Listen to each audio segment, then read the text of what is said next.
네, 인사환경. 잠시만요. 네, 인사환경의 영향 요인, 여러 가지 요인들이 그 인사환경에 또 크게는 경영 시스템에 영향을 미치기 때문에 경영 환경이 인사환경에 중첩이 되기도 합니다. 그중에 대표적인 이제 IT 기술이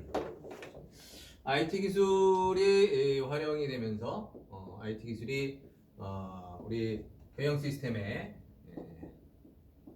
영향을 주고 특히 인사 시스템 관련된 것에도 영향을 주는데 우리가 인력 운영과 관련해 가지고 회사에서 기존에 하던 일 업무를 그죠? 회사 내부에서 주로 다 포함해서 일을 하던 방식에서 이것을 외부에 있는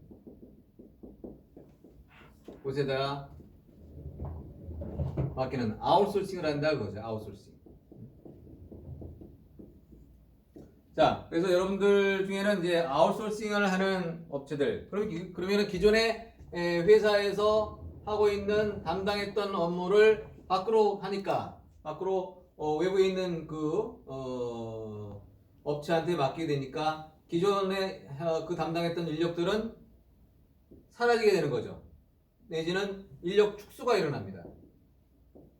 그죠? 이게 IT 기술에 의해서 우리가 기존에 했던 일보다 더 많은 일을 하면서도 활용하는 인력은 오히려 줄이고 있는 현상. 이것이 IT 기술이 도입되면서 계속 진행되고 있는 상황이에요. 그러니까 처리하는 업무량은 많아지는데 그 업무를 과거에는 100명이 해야 될 일을 지금은 30명, 20명이 하는 상대적으로 노동 생산성이 엄청나게 좋아지고 있는 거죠. 뭐로 인해서? IT 기술을 이용해서 그런 거죠. 자, 그런 면에서 보면은 일자리는 점점 줄고 있는 것 같아요. 하지만 아웃소싱을 한 이 업체는 전에는 있지 않았던 그런 산업이 형성이 되는 거죠. 대표적인 인사 업무 관련해가지고는 HR 서비스 펌이라고 합니다. 그러니까 인사 업무 대행 업체들. 여러분 인사 업무를 대행하는 업체들 대표적인 것들이 뭐냐면 채용. 자, 여러분들 인사팀에 있었던 분들 채용 대행하는 업체들 많이 사용하고 계실 거예요. 또 교육이라는 게 있습니다. 교육. 이러닝 그래가지고 어떤 서버상에서 사이버 교육 같은 거죠. 그렇죠? 이런 것을 직원 교육에서 할 수 있는 그런 교육, 채용. 더더군다나 이제 그 월급 관리. 월급을 갖다 이렇게 얼마나 줄 거지 테이블을 갖다 관리하는 그 시스템을 전담으로 하는 전담 업체들. 또 교수님, 복지모를 교수님 이용을 해서 그대로 쓰고 있는 업체들. 지금 줌이 접속이 잠깐 안 됐었거든요. 한 1, 2분 정도. 그래서 지금 조금 전에 수업하신 거를 못 들으신 분이 됐어요. 지금 다 접속돼 있죠? 네. 오케이. 네. 자, 복지몰. 그러니까 복지 서비스도 예전에는 회사 내부에서 다 업무를 처리하던 거를 외부에 있는 전문 업체한테 맡긴단 말이죠. 그러면 어떤 이점이 있느냐? 왜 그렇게 하느냐?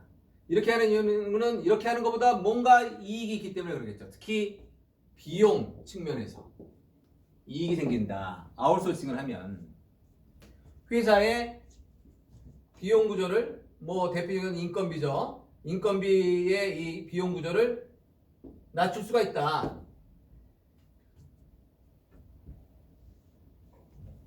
그래서 아까 말씀드린 것처럼 부가가치가 더 높아지기 때문에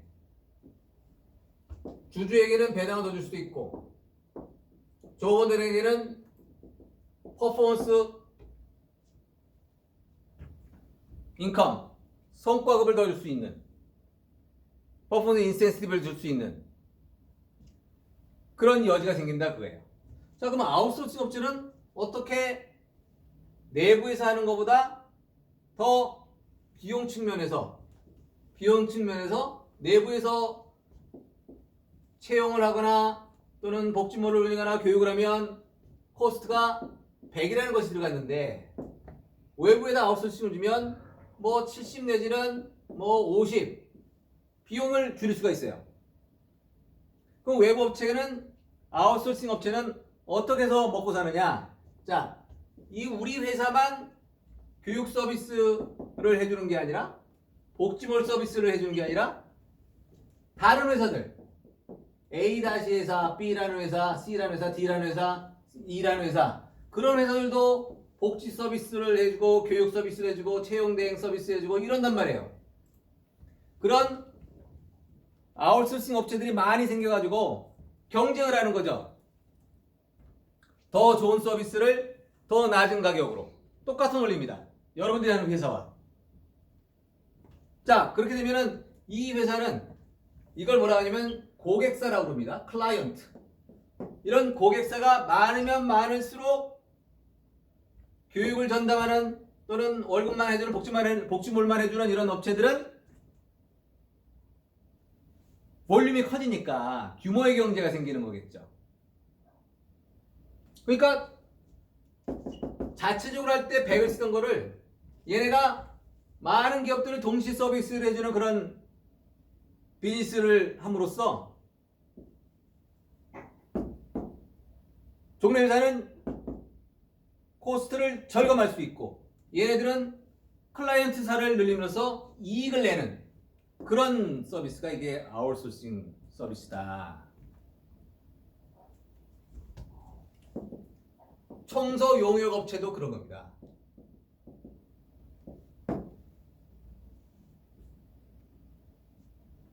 이 회사가 값싸게 주려는 것보다 경쟁이 워낙 많으니까 청소 용역 업체가 그러니까 이제 그걸 갖다 낮추다 보니까 이제 파악해내는 용역 업체의 직원들의 월급 수준이 낮아지는 그런 현상이 벌어지고 있긴 하죠. 이게 이제 막 그러다 보니까 가격 경쟁으로 하게 되는 경우가 서비스 경쟁을 해야 되는데 그러면은 이것은 이제 이 아웃소싱 업체의 몫인 거예요. 얼마나 더 좋은 서비스를 더 낮은 가격에 할 수 있을 거냐? 그럼 결국은 일하는 방식의 혁신을 통해서 그런 서비스와 제품의 향상을 가져옴으로써 이 문제를 해결해야 되는데 현실에 이제 그렇게 되지 않고 상당히 또 다른 방법으로 문제를 갖다 이렇게 풀려고 하는 게 현실. 자, 이게 전 세계의 흐름입니다. 뭐로 인해서? IT 기술을 이용해서 하는 흐름이에요. 근데 이거를 야 이게 부도덕하다, 자 나쁘다, 부도덕하나 나쁘다 전혀 붙일 필요가 없는 그런 단어 용어인데 개념인데 거기다 붙여놓고 여기 있는 인력들을 다 이 회사에 정규직화를 시킨다.